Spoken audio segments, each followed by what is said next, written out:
I want to make one thing clear at the outset. According to search engines, the Pakistani Muslims have not created a no-go zone for Japanese within Japan. There is mixed reporting as to whether or not their buildings were illegal. However, it is clear that all around the world, with the exception of a few European countries, it's the citizens of the countries that are trying to point out to their governments that you're not doing your job. Japan is upset because the Muslim population has almost doubled in the last few years. And since one of the main missions of a Muslim is to spread Islam, the idea that they're going to be tolerant of a place where there are 8,000 gods, not likely. Especially since we've already seen a video of a Muslim within Japan going and desecrating a shrine because it's not a shrine to Allah, so it can't exist. It's been established that for almost 20 years, Muslims within the UK have been having rape gangs. They are going around and raping the teens and preteen girls of the UK. And why was it going on for almost 20 years? Fear of being called racist. Islamophobia is a lie, okay?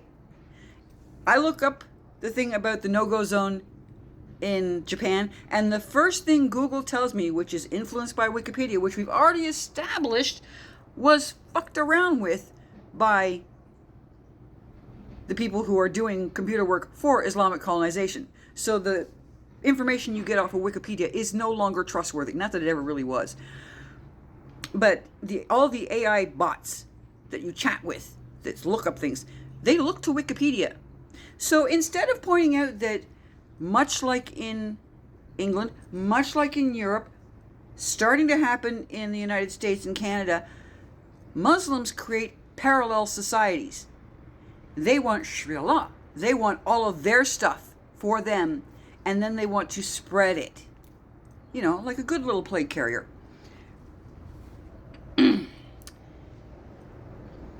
1 in 4 people that you meet will be Muslim.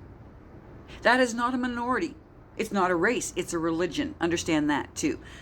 The bulk of the people who are Muslims have Arabic origins. Okay? This is another reason why the bullshit about Israel is bullshit about Israel. Because Arabia is on the Arabian Peninsula.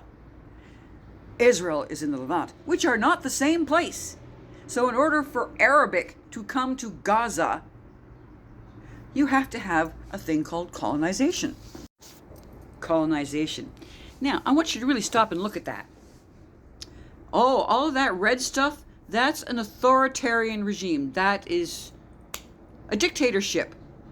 We have a couple of hybrids. By the way, Israel is like way up here in this tiny little space up here. It's this itty bitty little thing that you can barely even see up in that space right there. It's the only functioning democracy in the Middle East. And I put Middle East in quotes because to call it the Middle East basically states that the UK is the center of the planet. That's how it gets that term, because you're using UK as your basis.